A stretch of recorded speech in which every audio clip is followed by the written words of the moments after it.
Hello guys, अगर आप भी क्लास 12th में पढ़ते हो तो आप सभी बच्चों के लिए क्लास 12th केमिस्ट्री के लिए 70 वीवीआई ऑब्जेक्टिव का क्लास लेकर आए हूं, जो आपके लिए काफी ज्यादा महत्वपूर्ण क्लास है। ठीक है, तो बच्चों इस वीडियो को पूरे ध्यान से देखिएगा। अगर ये 70 ऑब्जेक्टिव को आप सारे बच्चे कंप्लीट कर लेते हो तो बोर्ड परीक्षा में आपको कोई प्रॉब्लम नहीं होगा। ठीक है, सारे क्वेश्चन बिल्कुल आसानी पूर्वक बना दोगे। तो चलिए वीडियो को करते हैं फटाफट स्टार्ट। चैनल से आप लोग पहली बार जुड़े हो तो सारे के सारे बच्चे चैनल को सब्सक्राइब कर बेल नोटिफिकेशन को ऑल कर लीजिएगा और क्लास को पूरे अंत तक देखिएगा। ठीक है, और जो प्रश्न का उत्तर आता है नीचे चैट सेक्शन खोल लीजिए और आंसर देते चलेगा। ठीक है, और नोट्स आपने नहीं लिया तो इस नंबर पे कांटेक्ट कीजिए सारे बच्चे और नोट्स ले लीजिए। और व्हाट्सएप ग्रुप को ज्वाइन करना चाहता तो इसी नंबर पे आपको मैसेज करना है। ठीक है, तो चलिए प्यारे बच्चों क्वेश्चन की ओर बढ़ते हैं। फर्स्ट ऑफ ऑल पहला नंबर क्वेश्चन आपके स्क्रीन के ऊपर कहा जा रहा है कि दूध निम्नलिखित में से किसका उदाहरण है। यानी कि दूध है ना मेरे प्यारे बच्चों, जो किसका उदाहरण है तो आप लोग को याद रखना मेरे प्यारे बच्चों, दूध होता है ना जो किसका उदाहरण होता है। ठीक है, तो आप लोग को याद रखना पायस का उदाहरण है। Milk is example of the which of the following is, तो याद रखना इमोल्सन हो जाएगा। करेक्ट आंसर की बात की जाए तो ऑप्शन नंबर ए नंबर इसका बिल्कुल आप लोग को याद रखना है। ठीक है,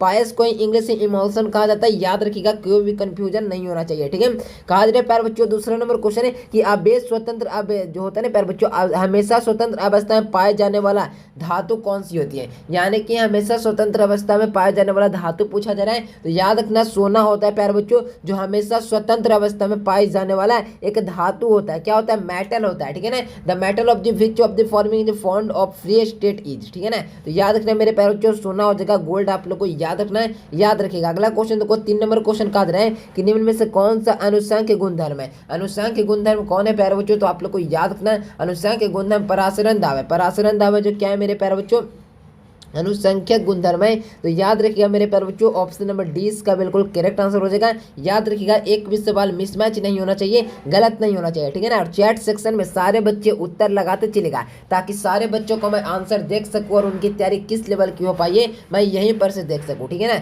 4 नंबर क्वेश्चन कहा जा रहा है क्रिस्टलीय तंत्रों की कुल संख्या कितनी होती है। यानी क्रिस्टलीय तंत्रों की जो कुल संख्या होती है जो कितना होता है प्यारे बच्चों, तो आप लोग को याद रखना है कि क्रिस्टल की कुल संख्या होती है ना जो 7 होती है। कितनी होती है? 7 होती है। यानी 4 नंबर क्वेश्चन का भी सही आंसर ऑप्शन नंबर ए इसका बिल्कुल याद रखना है। अब चले प्यारे बच्चों 5 नंबर क्वेश्चन कहा जा रहा है कि निम्नलिखित में से कौन सा 7 संयोजक ठोस है। तो 7 संयोजक ठोस कौन होता है, तो आप लोग को याद रखना मेरे प्यारे बच्चों, 7 संयोजक ठोस होता है ना जो हीरा होता है। हीरा होता है जो क्या होता है प्यारे बच्चों, सहसंयोजक ठोस होता है। तो याद रखिएगा ऑप्शन नंबर 20 का बिल्कुल सही आंसर हो जाएगा। नेक्स्ट क्वेश्चन की ओर बढ़िए प्यारे बच्चों, कहा जा रहा है कि कॉपर पाइराइट का सूत्र क्या होता है। तो कॉपर पाइराइट का सूत्र होता है CuFeS2 होता है। क्या होता है कॉपर पाइराइट का सूत्र, तो CuFeS2। करेक्ट आंसर की बात की जाए तो ऑप्शन नंबर डी इसका बिल्कुल राइट आंसर आप लोग को याद रखना है। ठीक है, कोई दिक्कत नहीं है। चलिए अगला क्वेश्चन की ओर बढ़िए, कहा जा रहा है प्यारे बच्चों 7 नंबर क्वेश्चन कहा जा रहा है CaNO3 का वांट ऑफ गुणांक क्या हो जाएगा। तो वांट ऑफ गुणांक पूछा जा रहा है तो यहाँ से डायरेक्ट 3 लगा दीजिए, बाकी मैं इसके लिए अलग से वीडियो आपको जरूर दूंगा। निम्नलिखित में से कौन सा विटामिन जल में घुलनशील है। तो विटामिन बी और सी है ना मेरे प्यारे बच्चों, जो जल में घुलनशील है, आसानी से जल में घुल जाता है। तो यही पूछता है विटामिन कौन है ना जो घुलनशील है यानी जल में घुल सकता है। तो विटामिन बी और विटामिन सी आप लोग को याद रखना बच्चों, ऑप्शन नंबर सी इसका बिल्कुल सही आंसर हो जाएगा। 9 नंबर क्वेश्चन देखिए, कहा जा रहा है कि विटामिन ई की कमी से निम्नलिखित में से कौन सा रोग होता है। तो विटामिन ई की कमी से होता है ना प्यारे बच्चों, जो कौन सा रोग होता है, तो जनन क्षमता में कमी उत्पन्न होता है। क्या होता है मेरे प्यारे बच्चों, जनन क्षमता में कमी उत्पन्न होता है विटामिन ई की कारण से। तो आप लोग को याद रखना 9 नंबर क्वेश्चन का भी ऑप्शन नंबर सी आप लोग को याद रखना है। अब चलिए प्यारे बच्चों 10 नंबर क्वेश्चन कहा जा रहा है NaCl रवा की संरचना कैसी होती है। यानी NaCl रवा की जो संरचना होता है वो कैसी होती है, तो आप लोग को याद रखना फलन केंद्रित घनाकार होता है। क्या होता है? फलन केंद्रित घनाकार यानी FCC होता है प्यारे बच्चों NaCl रवा की संरचना। ठीक है, तो 10 नंबर क्वेश्चन का भी ऑप्शन नंबर बी आप लोग को याद रखना है। नेक्स्ट क्वेश्चन की ओर बढ़िए, अगर आप लोग चैनल से पहली बार जुड़े हो तो सारे के सारे बच्चे चैनल को सब्सक्राइब कर बेल नोटिफिकेशन को ऑल कर लीजिएगा और खूब लाइक शेयर जरूर दबा के कीजिएगा। पहाड़ों पर जल का क्वथनांक कम है, इसका कारण क्या है। तो पहाड़ों पर जल का क्वथनांक कम होने का कारण यही है, वहाँ पर वायुमंडलीय दाब कम है। क्या है मेरे प्यारे बच्चों, वायुमंडलीय दाब होता है ना जो कम है, इस कारण से पहाड़ों पर जल का क्वथनांक कम है। ठीक है ना, तो याद रखना मेरे प्यारे बच्चों, ऑप्शन नंबर ए इसका बिल्कुल सही आंसर हो जाएगा। याद रखिएगा 11 नंबर क्वेश्चन का। 12 नंबर क्वेश्चन देखो कि निम्नलिखित में बिलियन के लिए कौन सा अनुसंख्या गुण है। यानी बिलियन का अनुसंख्या गुणधर्म कौन है, तो मेरे प्यारे बच्चों परासरण हो जाएगा। जो क्या है मेरे प्यारे बच्चों, बिलियन का अनुसंख्य गुण है। तो याद रखिएगा मेरे प्यारे बच्चों 12 नंबर क्वेश्चन का भी सही आंसर पूछा जाए तो ए नंबर ऑप्शन आप लोग को याद रखना है। ठीक है, लाइक सब्सक्राइब खूब शेयर कीजिए अपने अपने दोस्तों के पास और प्रतिदिन इसी टाइम में आप लोगों का क्लास कराया जाता है। तो सारे के सारे बच्चे क्लास को जरूर विजिट कीजिएगा, जितना क्लास दे रहा हूँ करते चलिए। बोर्ड परीक्षा में सबसे बेहतरीन अंक दिलाने का मैं लिया हूँ गारंटी। तो आपको टेंशन नहीं लेना कि बोर्ड एग्जाम में क्या क्वेश्चन आएगा, जो पढ़ाऊंगा उसी में से आएगा, ठीक है। तो ये मन से निकाल दीजिए प्यारे बच्चों, ईमानदारी पूर्वक जितना क्लास दे रहा हूँ करते चलिए। तबाही मचेगा तो वो आपके कलमों से मचेगा, ठीक है ना। तो ध्यान रखिएगा प्यारे बच्चों, प्राचलन दाब निम्नलिखित में से किस समीकरण द्वारा व्यक्त किया जाता है। तो प्राचलन दाब को व्यक्त करने की एक इकाई होता है जो P बराबर एक काम करता है सूत्र CRT काम करता है, या पाई बराबर मेरे प्यारे बच्चों NRT भी रह सकता है, कोई दिक्कत वाली बात नहीं है। तो P बराबर CRT देख लीजिए कौन सा ऑप्शन में, तो देखोगे मेरे प्यारे बच्चों तो 13 नंबर का पहला नंबर ऑप्शन में दिया हुआ है कि प्राचलन दाब का एक समीकरण व्यक्त किया जाता है जो P बराबर CRT होता है। क्या होता है बच्चों, तो P बराबर CRT, ऑप्शन नंबर ए इसका बिल्कुल सही आंसर हो जाएगा। अगला क्वेश्चन को निम्नलिखित में से कौन सा रवाहीन है। तो रवाहीन यानी अक्रिस्टल कौन है, तो मेरे प्यारे बच्चों रवाहीन है ना जो कांच है ना बच्चा, जो क्या रवाहीन है, ठीक है। तो याद रखिएगा मेरे प्यारे बच्चों ऑप्शन नंबर डी इसका बिल्कुल करेक्ट आंसर हो जाएगा। याद रखिएगा एक भी सवाल मिसमैच नहीं, गलत नहीं होना चाहिए, ठीक है ना। कहा जा रहा है खनिज जिसमें धातुओं का निष्कर्षण होता है कहा जाता है, यानी कि वैसा खनिज जिसमें धातुओं का निष्कर्षण होता है क्या कहा जाता है। तो आप लोग को याद रखना मेरे प्यारे बच्चों, धातुओं का निष्कर्षण होता है उसे हम लोग अयस्क कहते हैं। क्या कहते हैं बच्चों, अयस्क कहते हैं। याद रखिएगा 15 नंबर क्वेश्चन का भी ए नंबर ऑप्शन आप लोग को याद रखना है। कहा जा रहा है अपोलो मिशन में प्रयुक्त सेल कौन है, यानी अपोलो मिशन में प्रयुक्त सेल की बात की जाए तो बेकॉल सेल हो जाएगा, यानी बेकॉल सेल होता है जो क्या होता है अपोलो मिशन में उपयुक्त एक सेल है, ठीक है ना। तो अपोलो मिशन में हो जाएगा ऑप्शन नंबर क्या हो जाएगा प्यारे बच्चों, याद रखना है बेकॉल सेल, ऑप्शन नंबर डी में दिया हुआ है। तो 16 नंबर क्वेश्चन का भी ऑप्शन नंबर डी आप लोग को बिल्कुल याद रखना है, ठीक है, कोई दिक्कत नहीं है। अगला क्वेश्चन की ओर बढ़े। कहा जा रहा है अपोलो मिशन में जो होता है ना प्यारे बच्चों प्रयुक्त फ्यूल सेल में प्रयुक्त जो होता है प्यारे बच्चों यहाँ पे ईंधन है, तो कौन है प्यारे बच्चों, तो याद रखना है H2 और O2 है। क्या है बच्चों, H2 और O2 है। याद रखिएगा ऑप्शन नंबर क्या हो जाएगा, तो बी नंबर ऑप्शन आप लोग को बिल्कुल याद, ठीक है। तो आप लोग को याद रखना मेरे प्यारे बच्चों यहाँ से क्या हो जाएगा करेक्ट आंसर H2 और O2 हो जाएगा। याद रखना मेरे प्यारे बच्चों यहाँ से याद रखना ऑप्शन नंबर 20 का बिल्कुल करेक्ट आंसर हो जाएगा, ठीक है। निम्नलिखित में से कौन सा द्वितीयक सेल है, तो द्वितीयक सेल कौन है बच्चों, तो आप लोग को याद रखना द्वितीयक सेल होता है जो लेड स्टोरेज बैटरी होता है, जो सबसे बड़ा एक सैंपल होता है, यानी कि which of the following is are secondary cells, ठीक है। तो याद रखना लेड स्टोरेज बैटरी हो जाएगा, ऑप्शन नंबर बी आप लोग को सारे बच्चों को याद रखना है, ठीक है। नेक्स्ट क्वेश्चन की ओर बढ़िए बच्चों। कहा जा रहा है कॉपर पाइराइट का सूत्र क्या होता है, तो कॉपर पाइराइट का एक सूत्र होता है CuFeS2 होता है, CuFeS2 होता है। याद रखना मेरे प्यारे बच्चों ऑप्शन नंबर डी इसका बिल्कुल सही आंसर हो जाएगा। कहा जा रहा है किस रासायनिक अभिक्रिया का वेग स्थिरांक निम्नलिखित में से किस पर निर्भर करता है, तो आप लोग को याद रखना मेरे प्यारे बच्चों यहाँ से हो जाएगा 20 का हो जाएगा ऑप्शन नंबर ए, ताप हो जाएगा मेरे प्यारे बच्चों ए नंबर ऑप्शन इसका बिल्कुल सही आंसर हो जाएगा। किसी प्रथम कोटि की अभिक्रिया के लिए वेग स्थिरांक की इकाई होती है, तो किसी प्रथम कोटि की अभिक्रिया के लिए वेग स्थिरांक की इकाई सिर्फ होता है मेरे प्यारे बच्चों क्या, सेकंड इनवर्स होता है, सेकंड इनवर्स होता है। तो याद रखिएगा मेरे प्यारे बच्चों हो जाएगा सेकंड इनवर्स इसका बिल्कुल सही आंसर है। टिंडल प्रभाव पाया जाता है, तो मेरे प्यारे बच्चों टिंडल प्रभाव होता है ना जो सॉल में पाया जाता है, किसमें, सॉल में पाया जाता है, ऑप्शन नंबर सी इसका बिल्कुल सही आंसर हो जाएगा। बिल्कुल धुआंधार आंसर आ रहा है सारे बच्चे का, मैं आंसर देख पा रहा हूँ। और हाथ जोड़कर निवेदन है, पढ़ना है तो रोज क्लास कीजिएगा, नहीं तो एक दिन 2 दिन पर वीडियो पर प्लीज क्लिक मत कीजिएगा। पढ़ना होगा तो वीडियो पर क्लिक कीजिएगा, रोज क्लिक कीजिएगा, और पढ़ना होगा तभी वीडियो को पूरा देखिएगा। अगर पढ़ना नहीं है आपको तो वीडियो पर क्लिक मत कीजिए, अगर क्लिक किए तो पूरा देखिए, अगर क्लिक किए तो रोज क्लास कीजिए। 2 काम आपको करना है क्लिक करने के बाद, रोज तो पूरा देखना है, एक तो रोज करना है। टिंडल प्रभाव पाया जाता है तो सॉल्व में पाया जाता है। मैं आगे ही बोल देता हूँ अपना स्टूडेंट को, पढ़ने वाला ही बच्चा हमको चाहिए, ना पढ़ने वाला तो हमको कोई मतलब नहीं है। निम्न में से किस में टिंडल प्रभाव पाया जाता है, तो आप लोग को याद रखना है चीनी के घोल में, चीनी के घोल में ऑप्शन नंबर ए, क्योंकि अभी परीक्षा नजदीक है, पढ़ने वाला बच्चा रहेगा वहीं पढ़ेगा सिर्फ बढ़िया से, ठीक है ना। नहीं पढ़ने वाला तो खाली कहेगा कि ये लाइए, ये वाला सब्जेक्ट का नहीं हुआ है, वो वाला सब्जेक्ट का नहीं है, सब्जेक्टिव लाइए, ऑब्जेक्टिव लाइए, यहीं करते रह जाता है पूरा साल। तो जो पढ़ा रहे हैं पढ़िए आराम से, बढ़िया नंबर आएगा, पूरा चीज़ पढ़ा के देंगे आपके एग्जाम तक, ठीक है ना। जब OH सॉल्व में NaCl मिला दिया जाए तो 2018 में क्वेश्चन आया, तो ऐसा 24 का हो जाएगा मेरे प्यारे बच्चों, ऑप्शन नंबर क्या, डी नंबर हो जाएगा। FeOH3 का अवक्षेपित हो जाता है, ठीक है ना, याद रखिएगा। हाथ निम्नलिखित में से कौन है लायोफिलिक है, यानी लायोफिलिक है, लायोफिलिक है, ठीक है ना, सॉरी लायोफिलिक। तो मेरे प्यारे बच्चों लायोफिलिक की बात की जाए तो गोंद होता है जो लायोफिलिक है। कहा जा रहा है निम्नलिखित में से कौन सा जिंक का अयस्क नहीं है, तो जिंक का अयस्क है मेरे प्यारे बच्चों जो बॉक्साइड नहीं है, ये बिल्कुल एल्यूमिनियम का अयस्क एस्क है, ठीक है ना। एल्यूमिनियम का एस्क है मेरे प्यारे बच्चों। तो याद रखिएगा, एक भी सवाल मिस नहीं होना चाहिए। याद रखिएगा ऑप्शन नंबर डी हो जाएगा। निम्नलिखित में से कौन सा लायोफिलिक क्लोराइड नहीं है? तो लायोफिलिक क्लोराइड कौन नहीं है? तो मेरे प्यारे बच्चों कुहासा जो लायोफिलिक क्लोराइड नहीं है, ऑप्शन नंबर सी इसका सही आंसर हो जाएगा। कोलाइटिक कणों का आकार कितना होता है? तो 10 की घात -5 से लेकर 10 की घात -7 सेंटीमीटर के बीच होता है। 10 की घात -5 से लेकर 10 की घात -7 सेंटीमीटर। करेक्ट आंसर क्या लगाओगे बच्चों? तो सी नंबर ऑप्शन आप लोग को बिल्कुल याद रखना है, ठीक है। अगला क्वेश्चन को कहा जा रहा है निम्नलिखित में से किस विधि द्वारा कोलाइडी विलयनों का शोधन किया जाता है? यानी किस विधि के द्वारा कोलाइडी विलयनों का शोधन किया जाता है?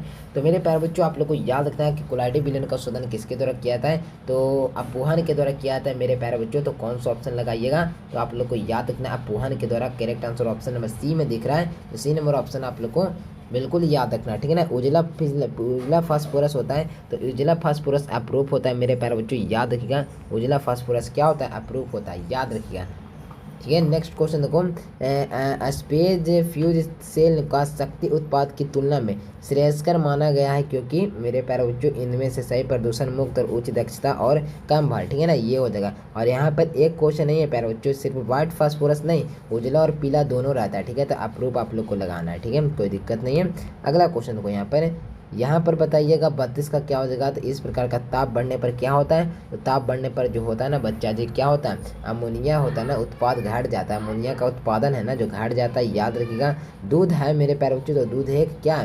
जल में विक्षेपित वसा है, क्या है मेरे प्यारे बच्चों? तो याद रखिएगा दूध है जो जल में विक्षेपित वसा है। ऑप्शन नंबर ए इसका बिल्कुल सही आंसर हो जाएगा, ठीक है। अगला क्वेश्चन की ओर बढ़िए। कहा जा रहा है प्यारे बच्चों, कहा जा रहा है गैलेना किसका एस्क है? तो गैलेना है जो किसका एस्क है? तो याद रखना पीबी का है मेरे प्यारे बच्चों गैलेना एस्क। बी नंबर ऑप्शन आप लोग को याद रखना है। कहा जाए निम्नलिखित में से किसका कौन सा कथन सही है? तो कौन सा कथन सही है मेरे प्यारे बच्चों? सभी अयस्क खनिज होते हैं लेकिन सभी खनिज अयस्क नहीं होते, लेकिन सभी अयस्क खनिज होते हैं, ठीक है ना। सभी अयस्क क्या होते हैं? खनिज होते हैं। ऑप्शन नंबर ए आप लोग को याद रखना है। NH3 में किसका एन का संकलन क्या हो जाएगा? तो sp3 हो जाएगा, -3 नहीं है यहाँ पे, सॉरी रॉन्ग है यहाँ पर, sp3 होता है, ठीक है। तो ABCDE नंबर ऑप्शन हो जाएगा इसका सही आंसर, ठीक है। ई नंबर ऑप्शन इसको दे दिया मैंने नाम। मालाकाइट एस्क होता है, तो मालाकाइट किसका एस्क होता है? तो मेरे प्यारे बच्चों कॉपर का ही एक एस्क है मेरे प्यारे बच्चों, याद रखिएगा मालाकाइट, ठीक है ना, याद रखिएगा। बी नंबर हो जाएगा। एल्युमिनियम का एस्क होता है, तो बॉक्साइट होता है जो एल्युमिनियम का सबसे बड़ा एग्जाम्पल है, सॉरी एस्क है, ठीक है ना। निम्नलिखित में से कौन सा एल्युमिनियम का प्रमुख एस्क है? सेम क्वेश्चन बॉक्साइट हो जाएगा। कहा जा रहा है सल्फाइड उसका समाहरण किया जाता है तो फेन उत्प्लवन विधि द्वारा। 4 बार लगातार पूछा है, तो मेरे प्यारे बच्चों हाथ जोड़कर निवेदन है लाइक सब्सक्राइब कर लीजिए चैनल को, पहली बार अगर आप लोग जुड़े हो तो। और मेरे प्यारे बच्चों आप लोग नोट्स इस नंबर पर कॉन्टैक्ट करके सारे बच्चे ले लीजिएगा। क्वेश्चन पूरा लड़ता है, हर साल का हम प्रूफ दे सकते हैं, ठीक है ना। क्लोरीन अमोनिया के अधिकतम में करके बनाता है, तो क्या बनाता है? तो मेरे प्यारे बच्चों क्लोरीन होता है जो इसके साथ गिरा करके क्या बनाता है? याद रखना N2 और NH4 और Cl बनाता है, ठीक है ना। अमोनिया को आर्द्र लाल लिटमस पत्र को किस रंग में बदल देता है? तो नीला रंग में भी बदल देता है। ऑप्शन नंबर ए आप लोग को याद रखना है। नेक्स्ट क्वेश्चन देखो, सोना धातु का ऑक्सीकरण संख्या होता है। सोना धातु के लिए ऑक्सीकरण संख्या की बात की जा रहा है, तो याद रखिएगा सोना धातु के लिए ऑक्सीकरण संख्या 0 होता है। ऑप्शन नंबर बी हो जाएगा। शनिवार कहा जाता है, शनिवार HGS को कहा जाता है, तो इसका भी ए नंबर हो जाएगा। नाइट्रिक अम्ल तैयार किया जाता है, तो नाइट्रिक अम्ल ऑस्टवाल्ड विधि के द्वारा तैयार किया जाता है। तो मेरे प्यारे बच्चों याद रखिएगा नाइट्रिक अम्ल किसके द्वारा तैयार किया जाता है? तो ऑस्टवाल्ड विधि द्वारा। ऑप्शन नंबर बी इसका बिल्कुल सही आंसर हो जाएगा। नाइट्रिक अम्ल का सूत्र क्या होता है? तो नाइट्रिक अम्ल के लिए सूत्र है जो मेरे प्यारे बच्चों आप लोग को ध्यान रखना है कि नाइट्रिक अम्ल का जो सूत्र होता है जो क्या होता है, तो याद रखिएगा HNO3 हो जाएगा। HNO3 हो जाएगा। ऑप्शन नंबर क्या हो जाएगा? HNO3। Option number D, option number D HNO3 याद रखिएगा, ठीक है ना, याद रखिएगा HNO3, ठीक है ना, याद रखिएगा सारे के सारे बच्चे। 46 का क्या हो जाएगा? ऑप्शन नंबर डी 3 छूट गया, HNO3 हो जाएगा। अगला क्वेश्चन की ओर बढ़िए। PCl एक है, तो PCl क्या है? तो PCl 5 कह सकते हो भी इसको, ठीक है ना। तो PCl एक ऑक्सीकारक है, याद रखिएगा। यहाँ पे देखो प्रथम संक्रमण श्रेणी में उच्चतम ऑक्सीकरण अवस्था प्रदर्शित करने वाला तत्व पूछा जा रहा है, तो तत्व मैंगनीज हो जाएगा। और जब मेरे पे जो धातु की बात की जाए तो एल्यूमिनियम हो जाएगा, ठीक है ना। यहाँ पे देखो निम्नलिखित में से कौन सा धातु अम्ल से अभिक्रिया करके हाइड्रोजन गैस मुक्त नहीं करता है? तो कौन है जो हाइड्रोजन गैस मुक्त नहीं करता? तो कॉपर हो जाएगा। ऑप्शन नंबर डी हो जाएगा इसका। सी नंबर फोटोग्राफिक फिल्म में प्लेट की आवश्यकता घटक होता है, तो क्या होता है मेरे पर बच्चों? सिल्वर ब्रोमाइड का होता है। ऑप्शन नंबर बी हो जाएगा, ठीक है। नेक्स्ट क्वेश्चन को संक्रमण तत्व और को भी नाम से जाना जाता है, तो याद रखिएगा ये कॉमन का हो जाएगा। डी ब्लॉक के तत्व का नाम से जाना जाता है। सी नंबर ऑप्शन आप लोग को याद रखना है। निम्नलिखित में से किसमें कोबाल्ट में उपस्थित होता है? कोबाल्ट उपस्थित होता है, तो याद रखिएगा विटामिन B12 हो जाएगा, ऑप्शन नंबर डी हो जाएगा, ठीक है ना। निम्नलिखित में से संक्रमण धातु का आयन जिसका पूर्ण अधिकतम इलेक्ट्रॉनिक विन्यास क्या हो जाएगा? तो इसका भी याद रखना 3D5 हो जाएगा, ऑप्शन नंबर ए इसका सही आंसर हो जाएगा। निम्नलिखित में से कौन सा तत्व का साधारण तापक्रम पर द्रव होता है? तो पारा हो जाएगा मेरे पर, जो साधारण तापमान पर क्या होता है? द्रव होता है, ठीक है ना। पारा ही ना सिर्फ होगा कि ये वाला दिया है ब्रोमीन, वे भी हो जाएगा, तो लगा दो मेरे प्यारे बच्चों, ब्रोमीन भी होता है, मैंने कहीं पढ़ा है, ठीक है ना, ध्यान में आ गया, याद रखिएगा डी नंबर ऑप्शन। अगला क्वेश्चन देखो, निम्नलिखित में से हारा होता का सूत्र क्या होता है? तो FeSO4 × 7H2 हो जाएगा। Fe2 × 7H2 कहाँ है मेरे प्यारे बच्चों? तो 55 का हो जाएगा, ऑप्शन नंबर ए नंबर, ठीक है ना, याद रखिएगा। अगला क्वेश्चन देखो, कहा जा रहा है निम्नलिखित में से कौन सा तत्व प्राकृतिक में मुक्त अवस्था में पाया जाता है? तो मेरे प्यारे बच्चों सोना होता है, जो प्राकृतिक में पूरा मुक्त अवस्था में पाया जाता है, ठीक है ना, याद रखिएगा। निम्नलिखित में से आयनों के कौन सा प्रतिचुंबकीय? तो प्रतिचुंबकीय आयनों का कौन है? तो याद रखिएगा मेरे प्यारे बच्चों 57 का हो जाएगा, ऑप्शन नंबर डी Zn2+ हो जाएगा, Zn2+ हो जाएगा, ऑप्शन नंबर डी याद रखना है। निम्नलिखित में से कौन सा धातु अम्ल से अभिक्रिया कर जलीय विलयन हाइड्रोजन गैस मुक्त करता है? तो इसका भी आप लोग को याद रखना सोडियम करता है मेरे प्यारे बच्चों, ए नंबर याद रखना। स्कॉर्बिक अम्ल होता है, तो स्कॉर्बिक अम्ल कौन होता है? तो याद रखिएगा विटामिन होता है जो स्कॉर्बिक अम्ल होता है, याद रखिएगा। विटामिन ए का रासायनिक नाम क्या होता है? तो रेटिनॉल होता है ना, रेटिनॉल होता है, ऑप्शन नंबर क्या हो जाएगा? बी नंबर हो जाएगा। निम्नलिखित में से कौन सा जैन अणु मैग्नीशियम का प्रमुख घटक है? तो कौन है? रेटिनॉल हो जाएगा। एक मिनट, मैग्नीशियम को तो क्लोरोफिल ना हो जाएगा, याद रखिएगा। अगला क्वेश्चन देखो, निम्नलिखित में से कौन सा नेशनल विक्रम के साथ पीला भूरा छेप देता है? तो उसका नाम है मेरे प्यारे बच्चों, आप लोग को याद रखना है, यहाँ पर NH3 हो जाएगा, NH3 होता है जो पीला भूरा छेप देता है। बिस्मथ में कौन सा स्थायी ऑक्सीकरक अवस्था होता है? तो इसका भी आप लोग को याद रखना +3 होता है। नेक्स्ट क्वेश्चन देखो, कहा जा रहा है मानव शरीर का नहीं उत्पन्न करता है, मानव शरीर में क्या नहीं उत्पन्न करता है? विटामिन नहीं उत्पन्न करता है, ऑप्शन नंबर सी हो जाएगा। विटामिन सी है, तो विटामिन सी एक क्या है? तो विटामिन सी एक स्कॉर्बिक अम्ल है, याद रखिएगा, ऑप्शन नंबर ए हो जाएगा इसका बिल्कुल सही आंसर। विटामिन जो खून को स्कंदित करने होने में मुख्य भूमिका निभाता है वह है, तो वह कौन है मेरे प्यारे बच्चे? विटामिन के है, ऑप्शन नंबर डी हो जाएगा इसका सही आंसर। संचारण को प्रभावित करने वाला मुख्य कारक है, तो संचारण को प्रभावित करने वाला मुख्य कारक प्रोटेक्टिव कोटिंग की अवस्था है, ठीक है ना, तो याद रखना, ऑप्शन नंबर क्या हो जाएगा? ऑप्शन नंबर डी इसमें दिया हुआ, तो डी नंबर हो जाएगा। किसी पदार्थ का अभिक्रिया करने की दर निर्भर करता है? तो मेरे प्यारे बच्चों ये किस पर निर्भर करता है? तो याद रखिएगा सक्रियण मात्रा पर निर्भर करता है, याद रखिएगा, ऑप्शन नंबर डी।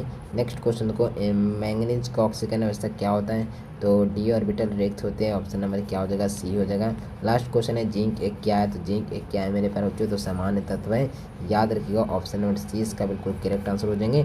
मेरे प्यारे बच्चों इस वीडियो के माध्यम से आप सारे बच्चों को मैंने 70 ऑब्जेक्ट का क्लास कराया, आप लोग सारे बच्चे 70 ऑब्जेक्ट को याद कर लीजिएगा। ये सारे प्रश्न आपको डायरेक्ट परीक्षा हॉल में देखने के लिए मिलेगा, ठीक है। तो आप लोग को मैं यही कहूँगा, नोट्स सारे बच्चे ले लीजिएगा, इस नंबर पर कॉन्टैक्ट करके।